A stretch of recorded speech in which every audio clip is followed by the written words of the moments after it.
On this episode, I had the chance to speak to Diana Saraceni, co-founder of Panakes Partners, a VC firm dedicated to early-stage investments in life science and medtech companies. Diana has led investments in a significant number of companies all over Europe, generated several exits, both as IPO and M&A. This was a super special episode because Diana had the chance to join me in my podcast studio in London. So be sure to watch this on YouTube if you get a chance. We spoke about how the startup ecosystem works, what VCs really look for when evaluating startups, why some startups fail, and finally, the impact of change and regulations on the startup ecosystem. This is definitely one to listen to, guys. Enjoy. Hello, everybody, and welcome to another episode of Career Diaries by LMed, the podcast dedicated to talking about careers in the medtech industry. And today I'm super excited because this is a live studio recording in our fabulous podcast studio in the heart of London. And I'm graced with the amazing presence of Diana Saraceni, co-founder of renowned VC Panakes Partners. Welcome, Diana. Thank you so much, Elena. Thanks for introducing me, and thanks for the invitation, of course. It's really going to be a really interesting discussion because this one is going to be obviously your career story into medtech, but also we're going to be talking about the mistakes that you see, and also you're going to be giving us a sneak peek behind the scenes of what VCs really look for when it comes to investing in startup companies. So I'm super excited about this one because it's going to be something really, really interesting and different for our audience. But just to maybe get us started, can you tell us who are Panakes Partners for those who don't know who you guys are? Sure. We are an independent VC, and I'll come back to the word independent for those who might not know. But we operate as a venture capital interested in Series A, Series B round, with also some potential interest in seed stage and later stage companies. We invest across Europe, US, Canada, and Israel. And we invest primarily in medtech, including digital health, diagnostic, and medical devices, but also in biotech with the recent fund. Mm-hmm. The recent fund is 180 million. Okay. So out of which we invest tickets in a range of 3 to 10 million for each company. And so how did you get into medtech? I'm an engineer as a background. Okay. After that, MBA. So the technical engineering background was, since the beginning, leading to somewhere in the medtech space. But went into consulting with Eddie Kearney, spent some time in investment banking, and then started into the venture world 23 years ago on another side of the venture world, which was the world of investment in digital. Okay. So not only digital health, but a lot of digital per se, which means fintech, e-commerce at the time, and a number of other opportunities, which were actually very well perceived by the investor world at the time and made great returns. Mm-hmm.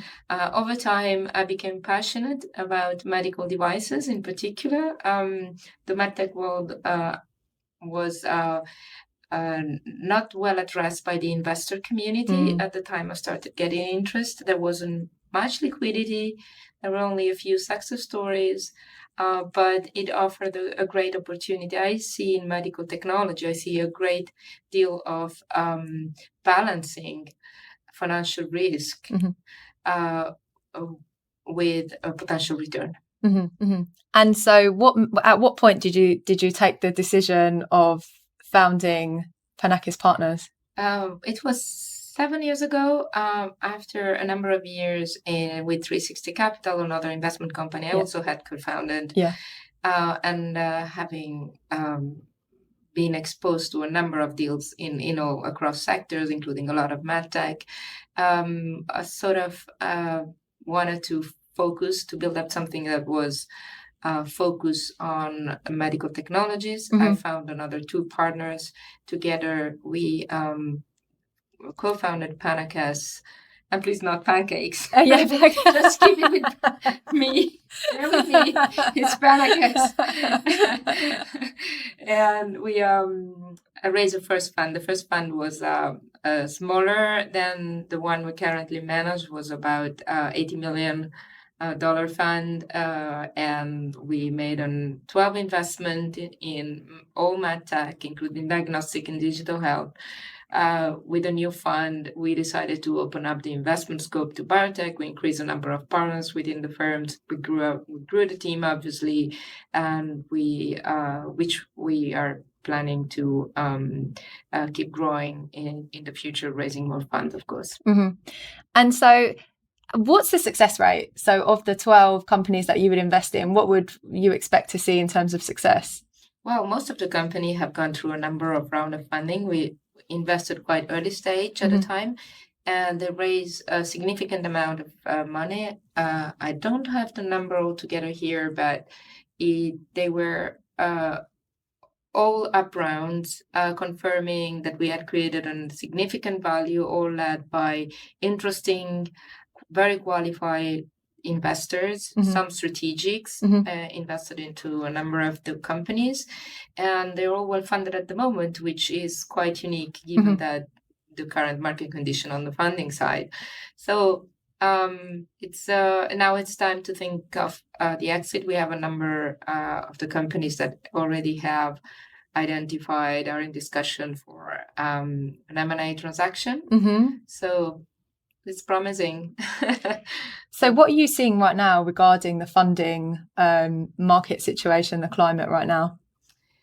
Well, on the, the medtech segment, for some reasons, gets influenced by both the biotech side of the world and the tech side of the world. Interesting. And on the biotech side, the IPO market has closed a little bit dramatically, I would say.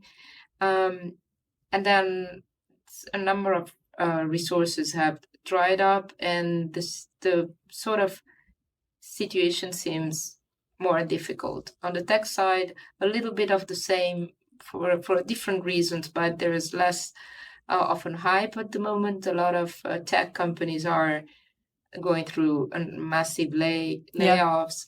Funding is difficult to raise. IPO market has closed as well. And so medtech in between is doing incredibly well compared to the other segments. Nevertheless, as I said, it's kind of getting influenced by the trends in those sectors. But I would say it's doing very well compared to those because strategics are very active in the space. There's a number of players who have dry power to invest into companies at later stage, and good assets get funded at the moment. So I think it's not too bad, if I can say that. It's a good place to be, basically. Very good place to be. So what does it take to be a successful VC? Financial return. That sounds like a good answer. Providing financial returns to investors. That's it. Other than that, of course, it's being able to quickly identify the good opportunities, not spend too much on anything that's not going to translate into an investment opportunity. Being able to talk to your peers, investors, exchange notes all the time, trends, understanding what the strategics want to buy, understanding when is a good time to IPO company and how, because IPOs are not exits. And most importantly, work with the companies to build the most interesting, attractive business plan to generate financial return in the end. Well, you said an IPO is not an exit. Can you explain what you meant by that? It means that investors, when we IPO company, we most of the time we don't exit those companies at the time of the IPO. We cannot sell our stake. Okay.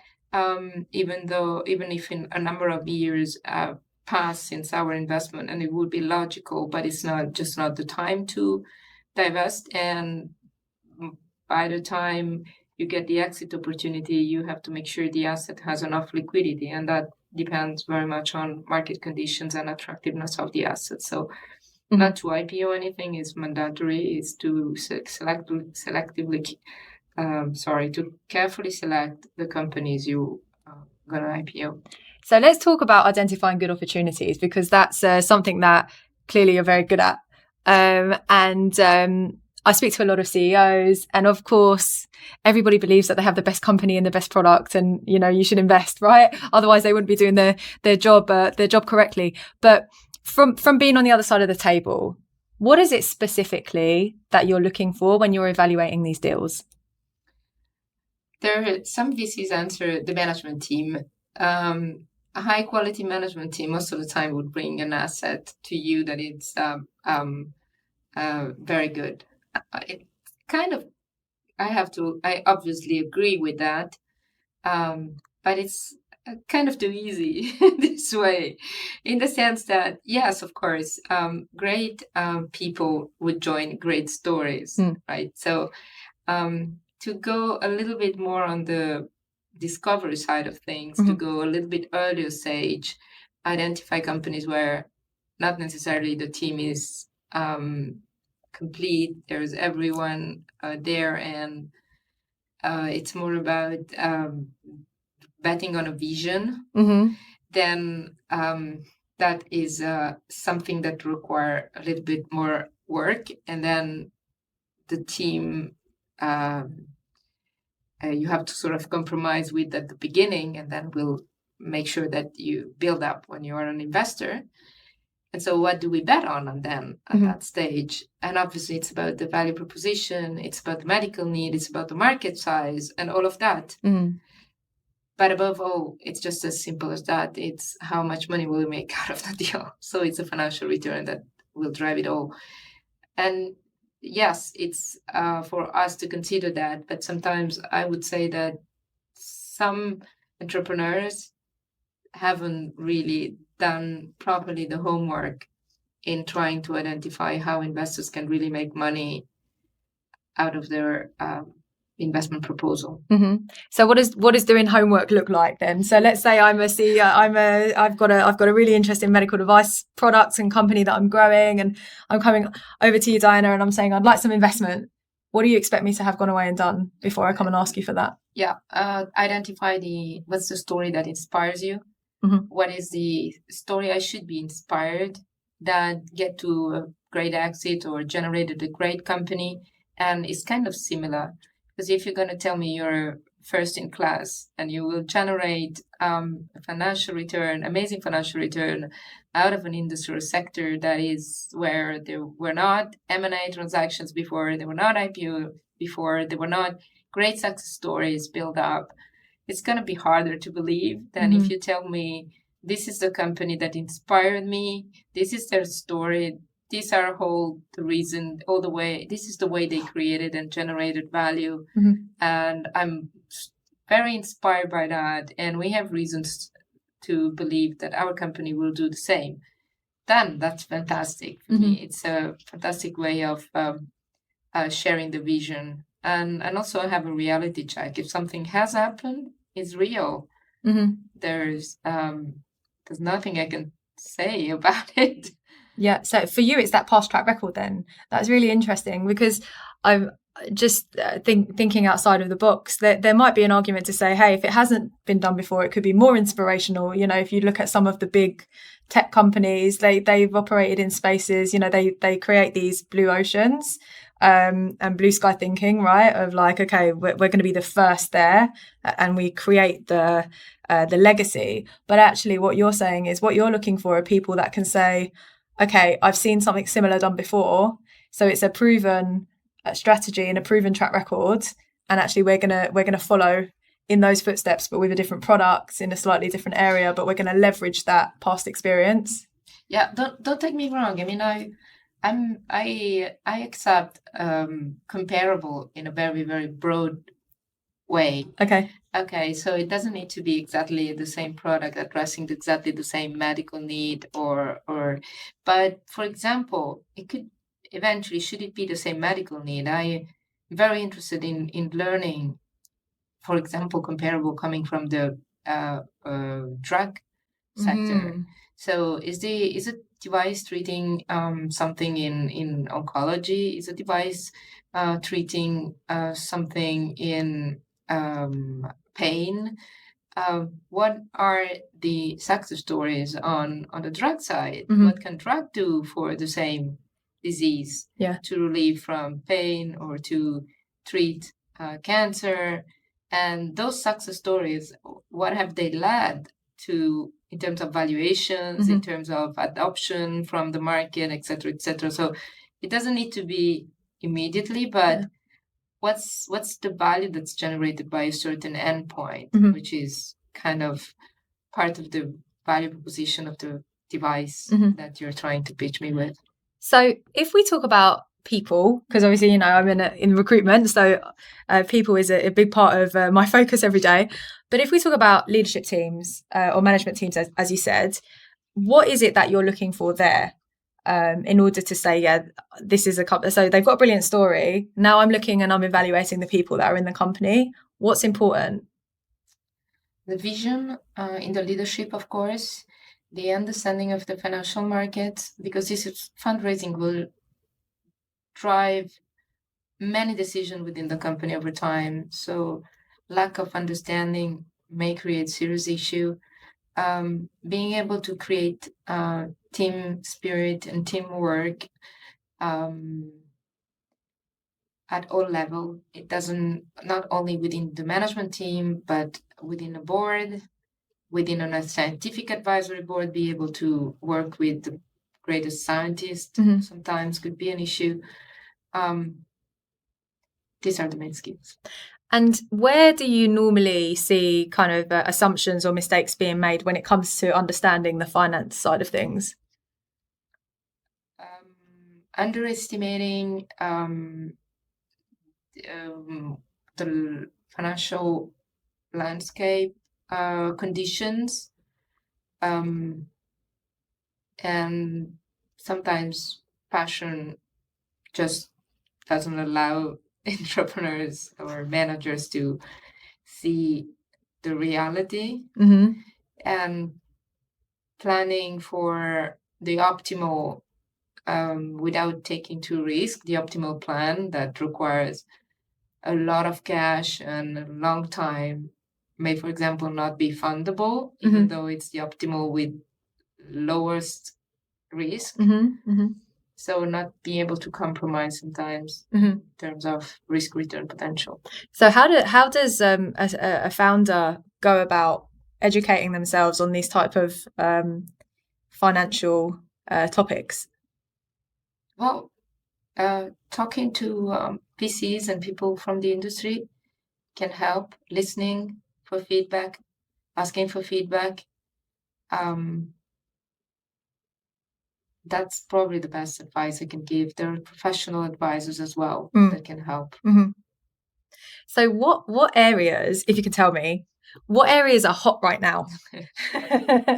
What technologies are capturing your interest? I'm really keen to know. There's some that are obvious to everybody, I believe, is still that have been hot for a number of years, like everything in cardiovascular, everything in robotics, everything in oncology treatment from the device side.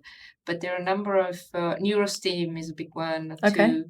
But I will mention also GI endoscopy, medical technologies in ophthalmology,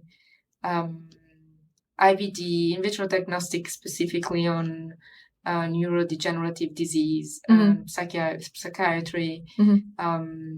There's a number of new biomarkers to monitor. It's very, very interesting.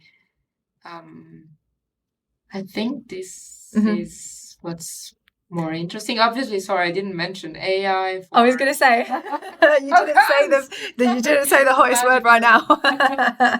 No, but that's really interesting because AI is something that, I recently went to the MedTech conference in Anaheim, and it was like almost every session was either about digital diagnostics or AI in your processes, and it just seems to have kind of exploded.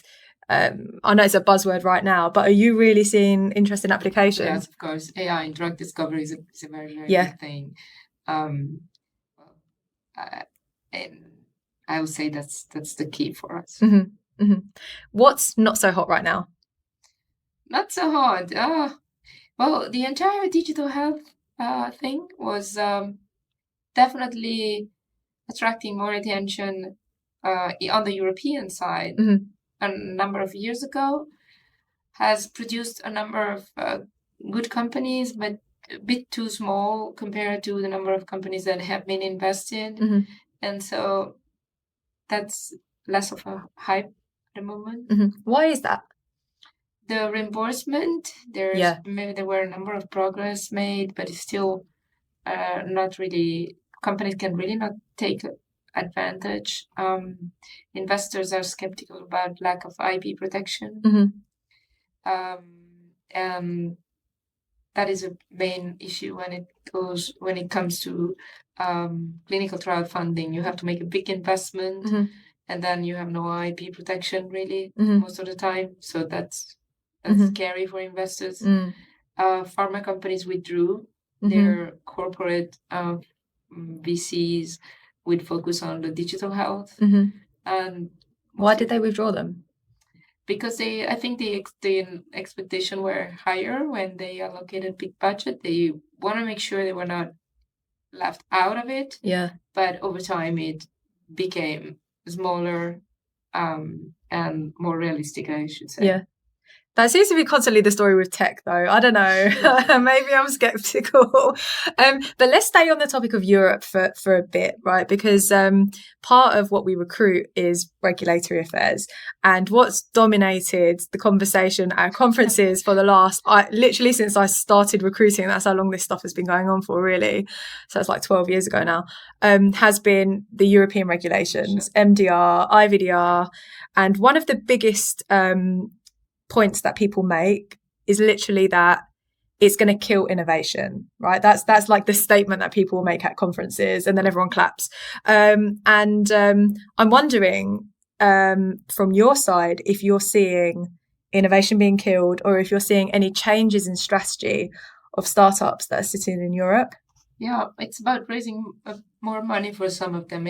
First of all, it doesn't affect all of them. Obviously, depend on the class. A 2A, 2B, it's different. Class 3, of course, but it's not affecting everyone the same way. But those who are affected, they do two things. They raise more money to make sure they get to the end of the trial. And the second thing is they combine FDA approval and CE marking. There used to be a time where CE marking for a European company used to come before FDA approval, and now they try to combine in a single trial design both data for both regulatory approval, and they managed to do so in most of cases. So not a huge impact, I would say, other than yes, there was a faster route to market with some revenue generation possible. But in terms of strategic value, I think the companies had to go through a bigger clinical trial anyway at some point. That is what, after all, it's what the regulation is asking. So you're not seeing companies just completely pull out of Europe and saying, hey, we don't want to sell our products in Europe. Actually, they do have a European strategy when they're talking to you. Some American companies are not considering at all. They just start with the FDA, and then they don't consider CE marking any longer. They leave it for after. Yeah.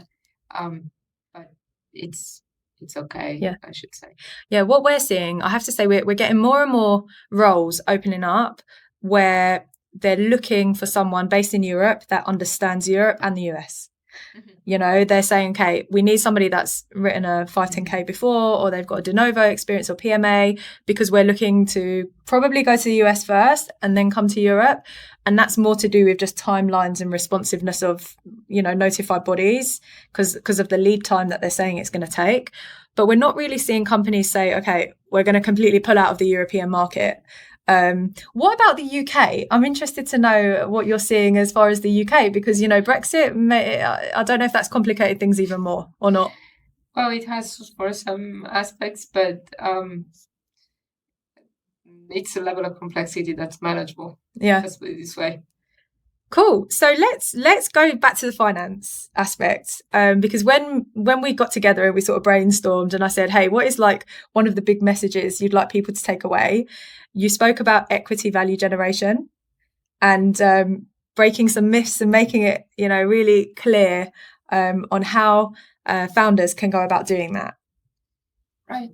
Which brings me back to the statement that founders should really understand well the financial world, because this is going to guide most of the decision within the company from one round to another. Every single round is, what can I get out of this round to prepare for next? This is the best way to lead a startup. And so just please do it. Focus on generating the next milestone. And again, in terms of realistic scenario, just look for comparable, look for similar stories to identify if what you do thought are about generating value are correct. So if we break that down, and take it sort of like to a concrete level, what are some of the mistakes or assumptions that you see founders make when it comes to equity value generation? They overvalue some of the steps they are undertaking. In terms of cost or timelines to get it done? No, overvalue in terms of achievements. And like some achievement could just have to, since in some founders' mindset, do produce an amazing value, and but they don't compare that with the rest of the world most of the time. So like sometimes they're too emotionally attached to it could be that, right? It's like parents if it's their baby, yeah. So what's your take on that in terms of where have you seen the biggest success? The founders that are really attached and it's their baby, because also I've seen startups where there's a founder, but the founder isn't necessarily the person that's leading the company. They'll bring somebody else in to do that, and they will still be involved, but not as the CEO of the company. Where have you seen the biggest success? Oh, in a number of different situations. Frankly, founders leading companies to the end. Founders almost withdrawing from any management activity and leaving it to a management team, and also the combination of both. It's really about how people get along, the chemistry between people, and competence, and how they work as a team. Yeah. How do you do your due diligence when you decide who you're going to invest in or not? Because you're talking about, find comparisons, reference them obviously in the conversations, but how do you decide and verify, okay, actually this company, yes, and this company, no? Well, first of all, we have a lot of preconceived ideas. It has to be said. Someone would call it experience. I don't know. Preconceived ideas when we meet companies and get pitched. So that's where we start from. So from there on, we try to verify that our preconceived ideas are correct, and we do that a lot, talking to physicians of all kind, at all levels, from pure scientists to people that are more involved into clinical stage company. From the engineering part, we talk to engineers, and we look into reimbursement, which is an area that most of people would disregard in the early days, and we do that together sometimes with companies. We also look into the business plan very carefully. Sometimes we bring some value by reshaping the plan together. We do that a lot, for example, by refocusing companies on some indication rather than other. With that we can bring a lot of value really in the due diligence phase, I should say. Some of this may lead to just decline for the investment in the end, but sometimes we do invest, provided that the company goes through a different business plan or through a different set of priorities, and it's most of the time it's well agreed by the team who during the process has also learned from us. It's an exchange. We learn a lot from them to start with, of course, but it's the other way around too. So you're not afraid to roll your sleeves up and get involved? as If you well. want to go early stage, you have to do that. Yeah. What are some of the risks with going early stage, would you say? There are a number of them. It's if you want to, I can compile. You've got to have strong nerves to start with. Yes. Technology risk, clinical risk, financial risk. Yeah. Then management risk. I have to say, you don't have that many grey hairs for all the risks that you're talking about, Diana. That would be for sure keeping me awake at night. But so what have been some of the lessons that you've learned, or maybe early on in your career in investing in early stage companies? Always have fun, because everything you'll do it better. So I've never stopped having fun with this job, and try to bet on great people. Yeah, doesn't necessarily, as I mentioned, need to be a complete team, but people with the highest ethical values, transparency, and that who also enjoy what they do. Yeah, that's what I've learned over time. Yeah. How do you identify? I mean, obviously, but I'm just wondering if you have a real methodology for identifying sort of like the values when you're evaluating companies. Not really. No, it's just a feeling thing. Happy to elaborate. No, because I've seen companies that have, as part of their interview process, if you like, they will have value-based questions, right? With clear definitions of, okay, well, this is what we're looking for in an answer to create alignment. I've seen companies go to that level of detail. I've seen other people say, okay, well, it just depends on a feeling, so some companies have more of a science around the way that they identify that versus others that have the more like chemistry kind of thing. So it seems like you do a lot of due diligence as part of like the technology, the IP, the process, the financing, but then on the kind of people side, it's very much like gut instincts then. Yeah, at the later stage of the process, you're absolutely right. At the beginning, we try to base, and video calls help a lot with that, with this idea that you can have the first meeting over a video call. It's just great because it tends to offset the emotional part. Okay. It becomes much more neutral, and all the bias are more or less gone. And then we make more rational decisions. So first meeting is very good to have those in through video call, I believe. Over time, I mean, we visit the companies, we try to understand who the people we're talking to better, the stories behind each one of them, and that is so important. But that comes at a later stage. For the first screening, we will have to make sure that we are mostly rational and base our judgment on facts, and the video call help a lot.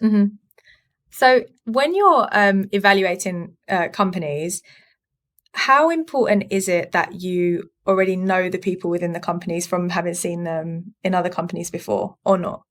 Sometimes it does happen. It's not absolutely needed. I mean, we take a lot of cold call from people that are looking for funding. Okay. And it's obviously we take reference. Obviously, we try to sort of qualify people around us. But that's about it. We don't need to know that longer before the investment, not at all, actually. So why do you think some startups fail?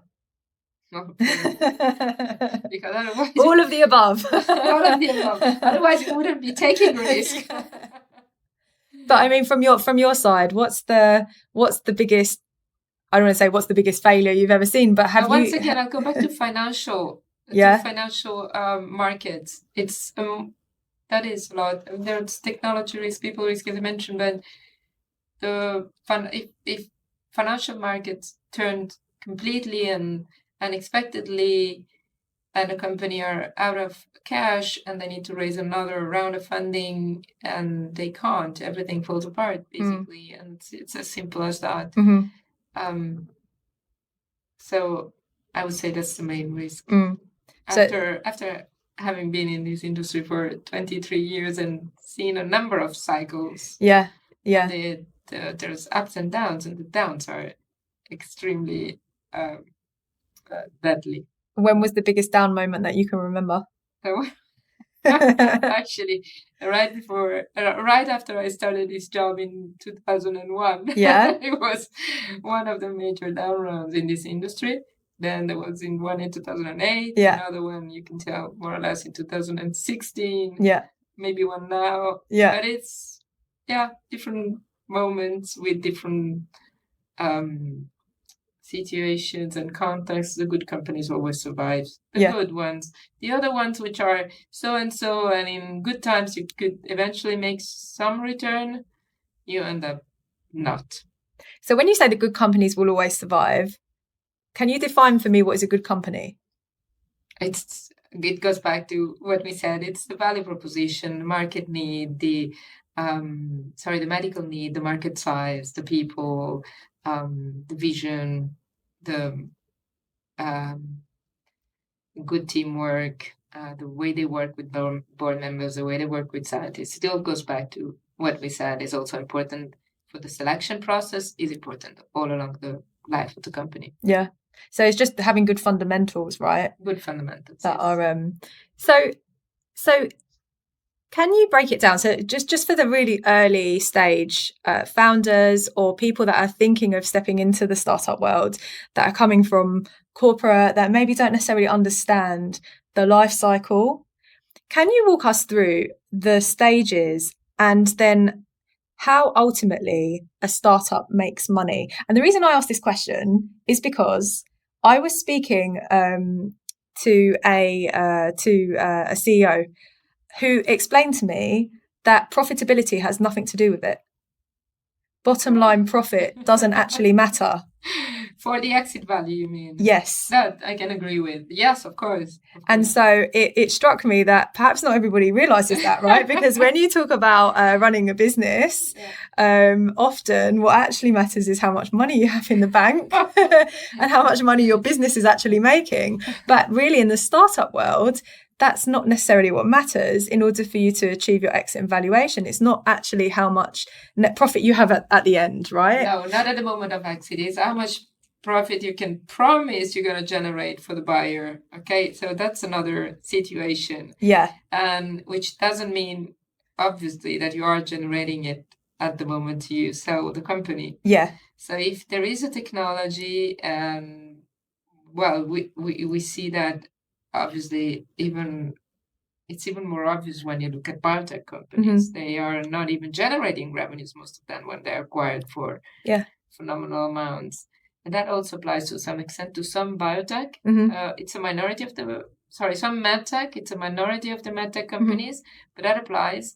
It's like 20% of them were even pre-revenues, mm-hmm. just because during the clinical trial you demonstrated that you can bring a lot of medical value mm-hmm. with this piece of innovation. You can treat patients better. You can eventually increase their overall survival if it's a terrible condition, or you can increase their quality of life. Mm-hmm. And it's very clear that there is a reimbursement set, and you're going to generate profit for whoever has already a sales force on the ground and is already reaching out to physicians, so it's the buyer. Then that's the value you're going to sell the company for. It's a proportion somehow related to that profit, not the profit the company itself is generating. I hope I explained it. Yeah, and that's exactly it. No, but that was really interesting because, I think it depends what sector you're coming from, right? But that is the nature of the startup world. Because if you look at consulting or service-based businesses, right, it's really about net profit that really matters. If you look at big businesses as well, their share value, it also matters how much profit the company's making and how much they're investing in R&D and these other factors. But with startups, it doesn't actually matter if your company's not making a profit. It seems to really matter about the technology, and then it's about how much value can you attribute to that for the future. But you don't need to necessarily be showing that on your financial statements. Not on your annual financial statement, but not on your annual accounts. But in the one that would you can mimic and then try to understand what the business would generate in your buyer's financial account. This is the way. But that's really important to be able to understand as a founder, right? And because ultimately, as you're fundraising and you're looking for that exit, you need to also understand what the people on the other side of the table are going to be looking for. Yeah, sure, absolutely. So that's a really interesting bit of learning there, I'm sure, for lots of people.